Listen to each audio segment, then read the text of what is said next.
Bills advance to the final passage. Good afternoon and thanks for joining us on today's edition of Standpoint. I am Kemi Foladiemo.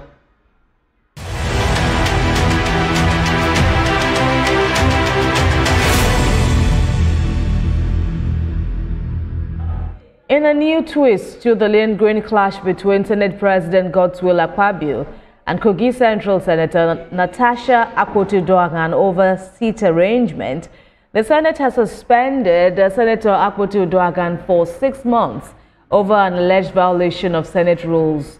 The suspension was effective on March the 6th and based on the findings of the Senate's Committee on Ethics, Privileges and Public Petitions.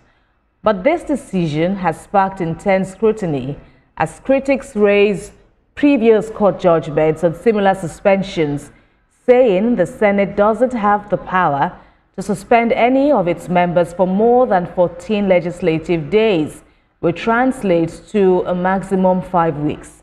The People's Democratic Party has also condemned the suspension of Senator Natasha Uduaghan, saying it's an attempt to cover up the issue. We have details of this report. The Senate's Committee on Ethics and Privileges presented its findings on the alleged disorderly conduct of Senator Natasha Uduaghan, but even that process wasn't without chaos. As the committee chairman, Senator Natasha Uduaghan, attempted to present his committee's report, he was interrupted by Senator Uduaghan, whose newly assigned seat is right next to him. All she got to tell me was that she knows, she can see how friendly I am to women by doing my work as the chairman of the Ethics Committee. When a senator is speaking, no senator may converse aloud or make any noise or disturbance to interrupt him. This is a rule. So, distinguished Senator Natasha Uduaghan, you are protected by the rule. With the chamber finally settling down, Senator Uduaghan outlined the committee's findings, accusing Senator Natasha Uduaghan of displaying unbridled and uncouth behavior since assuming office. She was also found guilty of violating Senate rules and bringing the presiding officer and the entire Senate into public disrepute. That Senator Natasha Uduaghan, after being sworn in as a senator of the Federal Republic of Nigeria, began to display unbridled and uncouth behavior amongst her distinguished colleagues, thereby creating constant conflict and disharmony. That from his investigation, Senator Natasha Uduaghan had openly engaged in verbal altercation with Senator Godiya Akwashike and Senator Patrick Ndubeze, in which the President of the Senate and the entire leadership intervened in the interest of peace and harmony.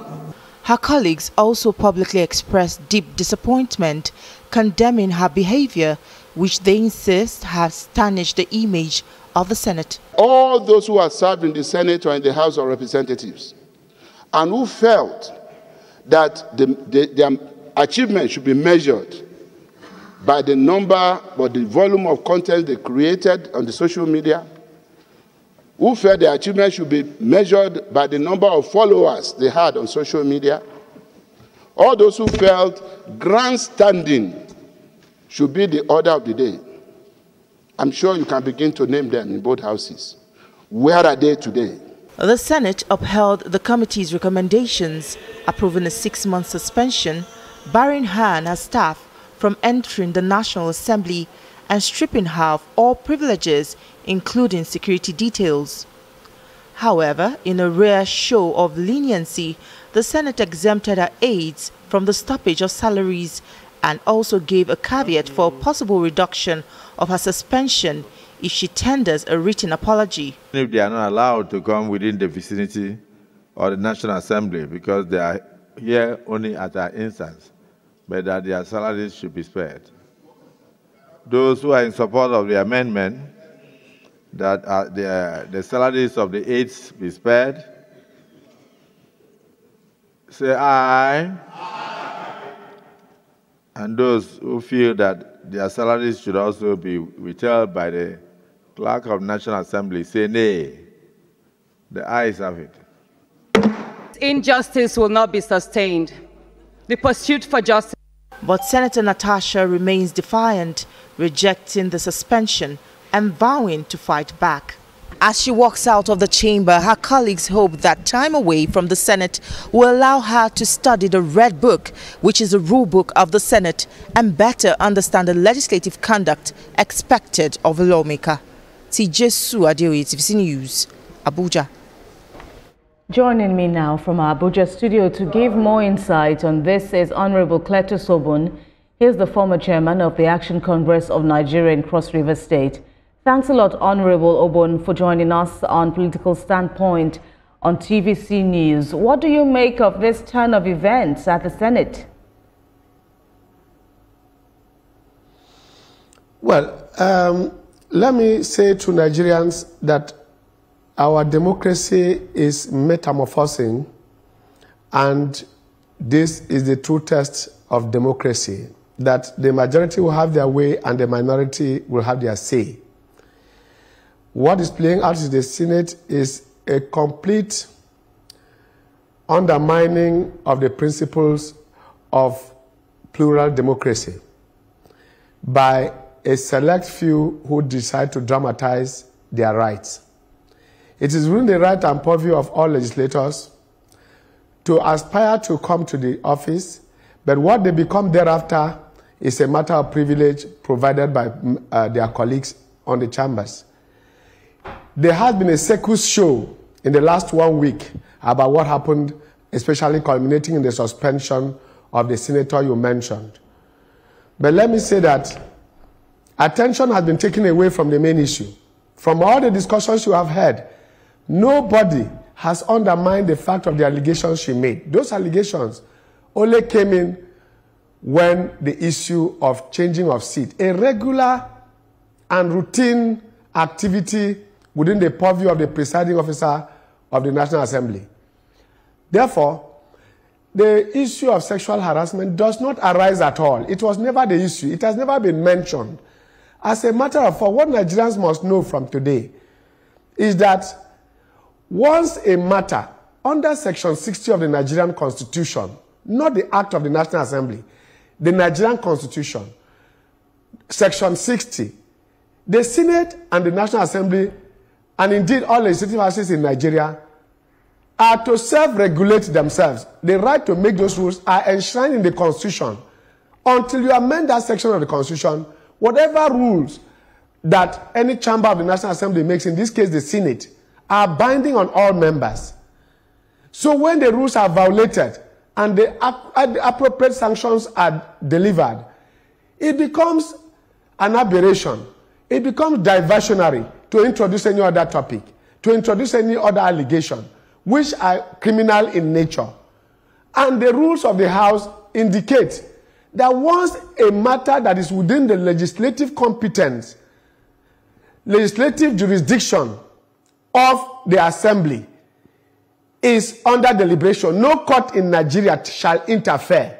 You can only interfere by way of asking the court to either vitiate that decision, that ruling, or that law which the National Assembly is to make. But the process of making it, the courts are stopped from interfering in it. So when the matter of misconduct arose, it became sub judice in the case of the courts to interfere. So Nigerians must get to know clearly that there are distinguishing factors. So the sexual harassment matter is even in court. That means even the National Assembly can no longer discuss it. So as she laid it there on the table, it is dead on arrival because it is already in court, and not by a member of the National Assembly, but by somebody who is not a member of the National Assembly, but who has sued the National Assembly as well.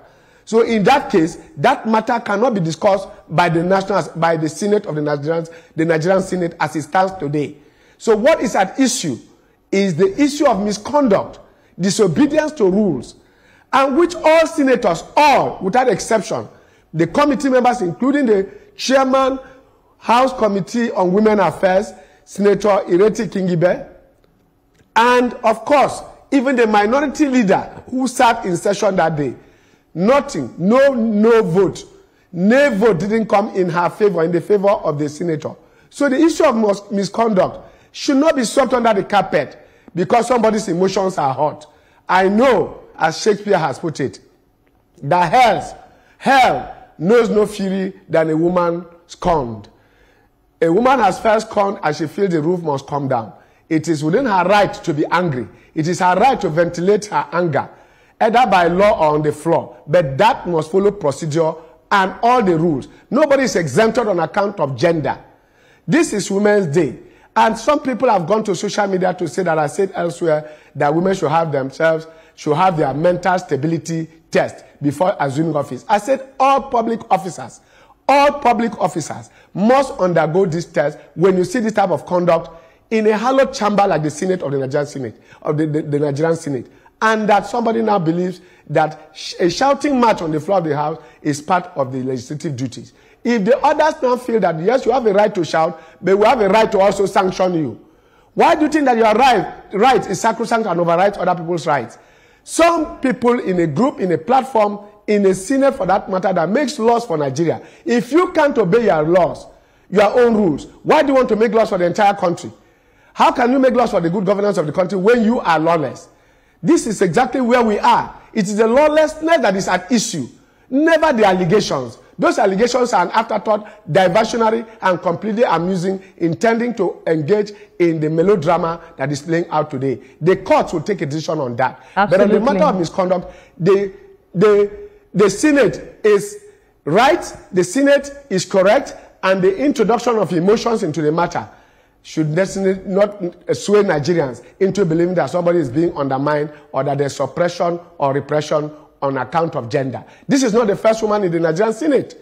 People like Florence Itegu have been there. Senator Lujibi has been there. Senator Oluremi Tinubu has been there and even assaulted on the floor of the House. On the floor of the House. Which was worse than sexual assault. It was on the floor of the House she was assaulted. Heavens did not fall. That Senate did not stop.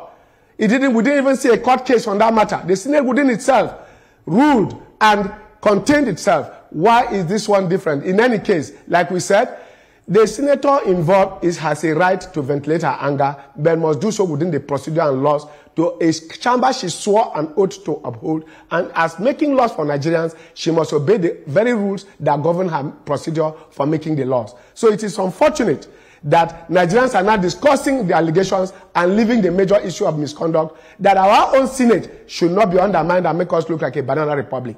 Nigeria has come of age. And so you say is above its laws right. and its own constitution. You say that the misconduct, the issue of misconduct is a larger issue there, apparently maybe due to the fact that you are talking about respect for the Senate as an institution. But in terms of a better way that incident could have been handled rather than where we are now, what would it have been like? What better way would you think that the matter ought to have been handled by Senator Natasha?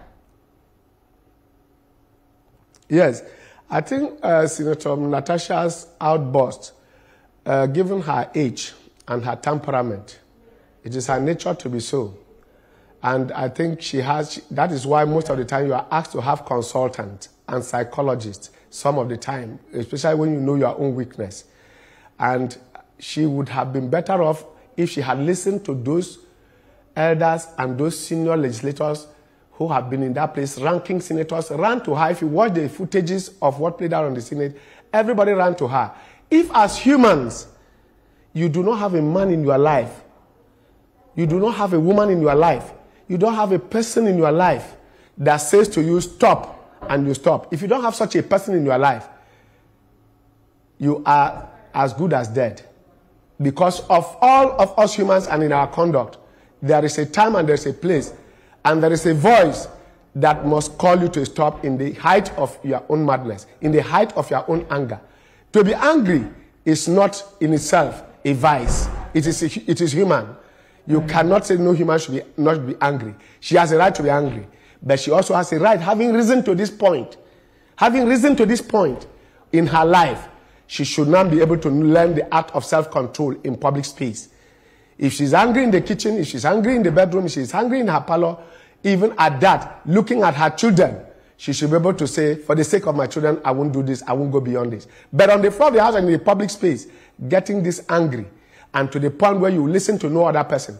All she needed at the point where she thought she was too angry was to listen to the voice of anybody she respects. But from the voice votes and from the signatures that endorsed her suspension, you could see that from the minority opposition members to the majority, from the male to the female, nobody ever rose in her defense. The two voices that came out was to defend her aides, which showed that there's a compassionate, reasonable, and mature Senate, where Senator Uduaghan got up to say, exonerate the aides. They didn't ask their mistress to do what she did.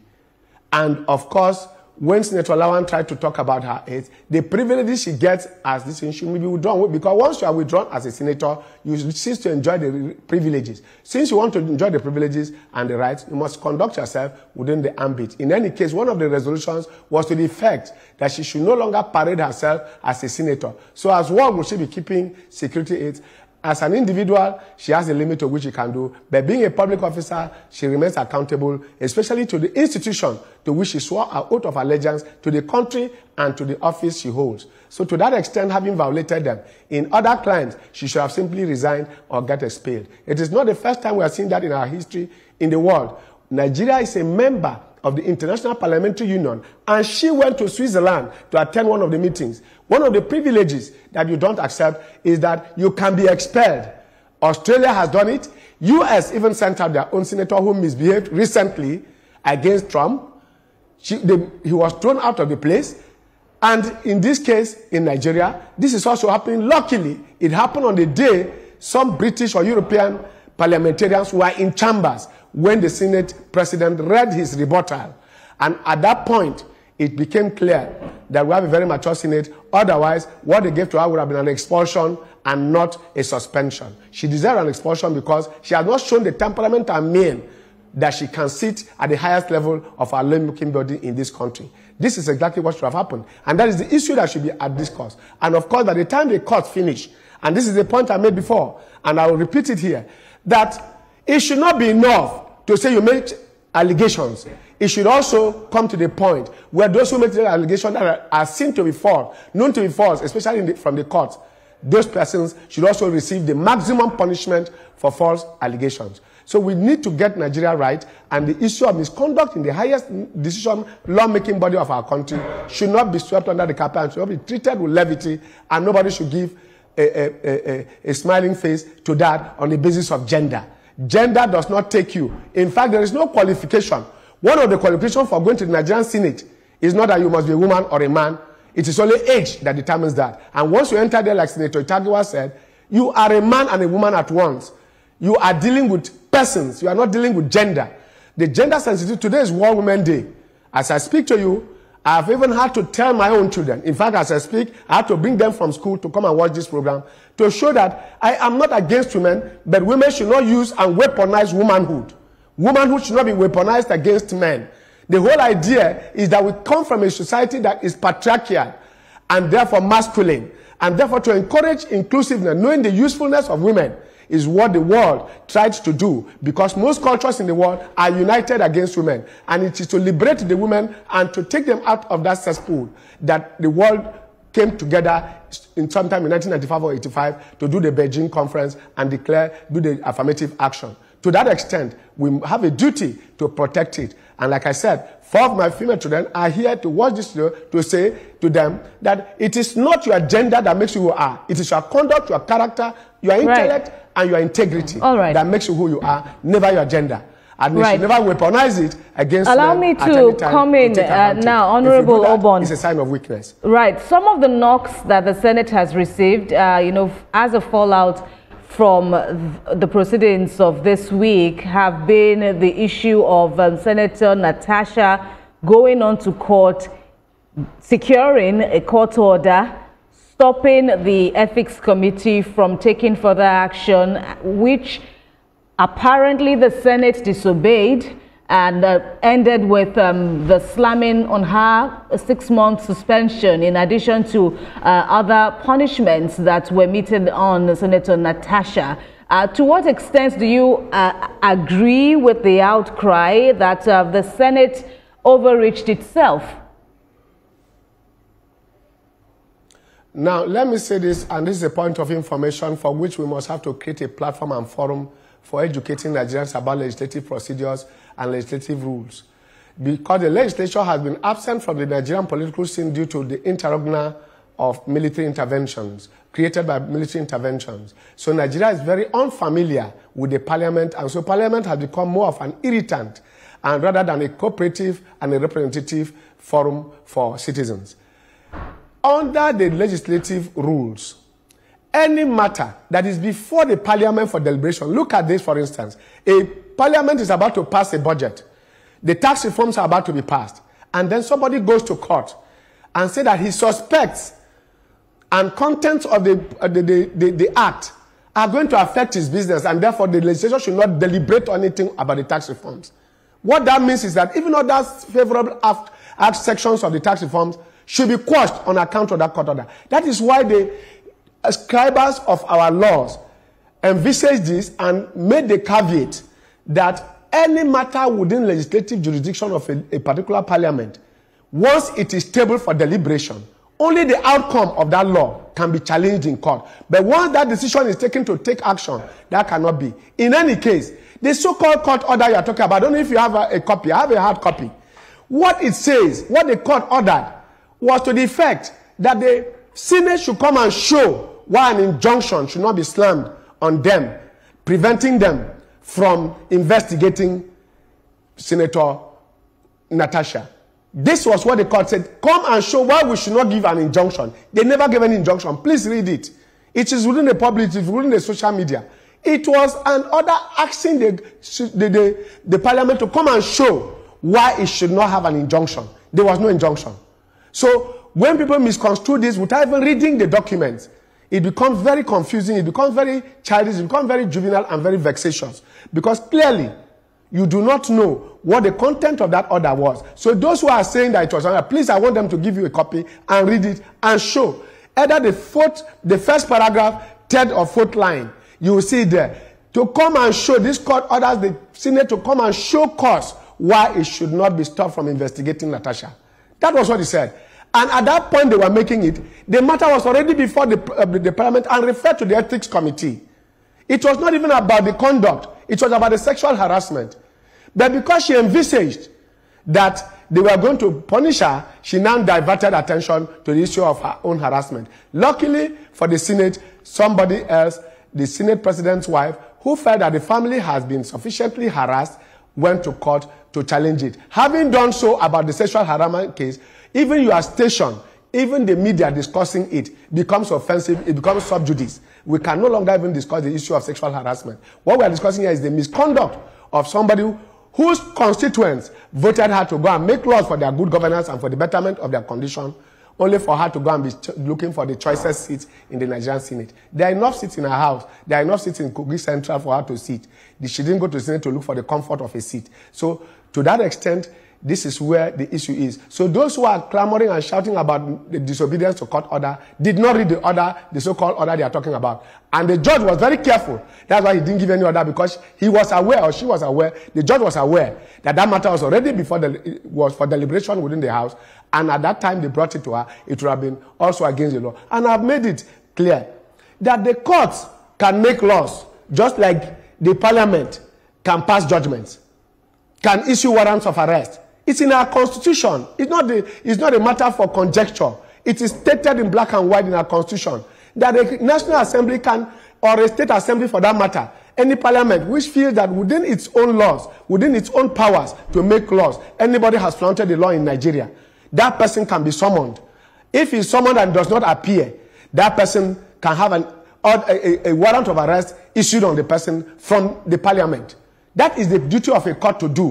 Right. But the constitution envisages a situation where, in the making of laws, people are going to be obstructed, and it gives those quasi judicial powers to the parliament, as it gives quasi legislative powers to the courts. So no court order was violated. All right. On the contrary, the judge was very careful and was conscious of the fact that he ought not to intervene. That point is noted, Honorable. Quickly, let's talk about, possible political solution to all of this. And again, I also want you to clarify a point you made earlier where you said the legislature can regulate itself, but how far is too much, really, especially when the courts have had to wade in and declare suspensions of this nature illegal? Now, there are situations, and a fusion of time and the passage of time have made our laws and judgments to be reviewed. Remember the Amechi case, where the court awarded this thing on the basis that it was for the parties. But at a later date, the same Supreme Court made other pronouncements concerning that same issue. So also it is that when the issue of 14 days came, is it a constitutional matter? Is it an act? Or is it judged by a judgment of a court? If that is so, each court, especially the high courts, have coordinate jurisdiction. The appeal court sits over there, just like the Supreme Court. The Supreme Court can even review itself on account of fresh facts available to it. So if you say 14 days, and that 14 days was just an act of the National Assembly or a judgment of an appeal court or a high court, are you saying that the Supreme Court, if the matter is taken there, will still maintain the 14 days? So it is not about what the Parliament has done or in the past it has been. In any case, the political solution, like you asked, is what somebody referred to as the rigging of the second prayer of the Committee on Ethics in the House, which somebody jokingly said was rigged by the Senate President in his compassion. That second prayer was to the effect that if she brings a letter, a written apology, that she can have her term, her punishment reduced or vitiated at once. That is the caveat, that is the political solution she has. But if she continues grandstanding and wanting to, the court matter is not even within the purview of the court, of the Senate. It is a matter taken by a private citizen, the wife of the Senate President. She cannot be stopped from proceeding. Because I'm sure that if the Senate President attempts to do that, he will not be allowing our democracy to grow. Those matters must be tried. That is why, for example, people keep referring to other cases, because they have never been taken to an end. It is only Reno Omekru had said that he had been compensated in financial terms. So I want to say that the political solution is for her to write that written apology and stop grandstanding, because you cannot, and no institution will allow itself to be so denigrated and to be put in public opprobrium in a manner that will bring us to shame among the Committee of Nations, especially given the position of Nigeria that only recently has been readmitted into the International Parliamentary Union as an executive member through this very Senate President who has done so well to keep Nigeria on the international map and on the status that it is today. Honorable Cletus Obon, we thank you for your contributions on Political Standpoint today. Honorable Obon is the former chairman of the ACN and a former lawmaker and public affairs analyst. Thanks a lot once again. Thanks for having me. I'm sitting, even though I'm on standpoint, I'm still sitting.